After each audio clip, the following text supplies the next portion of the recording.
এই সকালবেলায় সাজুনির মাস্টার এই যে সেজে গুজে বসে আছে, দেখতে পাচ্ছ টিপ। টিপের পাতা কোথায় গেল? টিপের পাতা দেখি দেখি, টিপের পাতা দেখি। এই যে দেখো, এই যে দেখো, সকালবেলায় টিপ নিয়ে বসে পড়েছে সাজতে। দেখো কটা টিপ পড়েছে দেখো। তোমরা এরকম ছোটোবেলায় কোনোদিনও টিপ পড়েছো? এতগুলো করে টিপ। এটা হচ্ছে আমার মেয়ের, হচ্ছে সকালবেলায় রোজ ও টিপ পরতে ভালোবাসে এবং রোজ সকালবেলা উঠে যে টিপ পরে। দেখো এই টিপের পাতা নিয়ে ঘুমায়, টিপের পাতা নিয়ে ঘুম থেকে ওঠে এবং রোজ সকালবেলা এরকম সাজতে গুজতে বসে পড়ে। ঠিক আছে, এই বয়সে যদি এত সাজে তাহলে কোথায় পাবো টাকা পয়সা? গাইস বলো, তোমরাই বলো। দেখো দেখো দেখো দেখো, আর কটা পড়বা টিপ?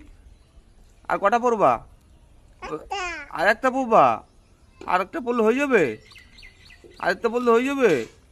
দেখেছো সকালবেলা দেখো কতগুলো টিপ পরে বসে আছে। দেখো এগুলো হচ্ছে মেসিং। এখনকার দিনের এইসব বাচ্চারা হচ্ছে মেসিং। এখনকার দিনে সাজতে গুজতে যে কত ভালোবাসে, বাপরে। তোমার মা এত সাজে বাপা? বাপা তোমার মা এত সাজে? তোমার মা সাজে তোমার মতন? সাজে তোমার মা? একটু বলো, একটু বলো, এদিকে তাকাও, এই দিকে তাকাও। তোমার মা সাজে তোমার মতন? তোমার মতন সাজে? তোমার মা কি কাজ করে? তোমার মা কি কাজ করে? তোমার মা কি কাজ করে? একটু বলো, একটু বলো। তোমার মা কি কাজ করে? কি কাজ করে একটু বলো। তোমার মা এখন সাজাগোজা নিয়ে ব্যস্ত আছে, প্রচণ্ড ব্যস্ত সাজাগোজা নিয়ে। ঠিক আছে, টিপের পাতা তো কত পাতা শেষ করে দিল, তোমাদের কি বলবো।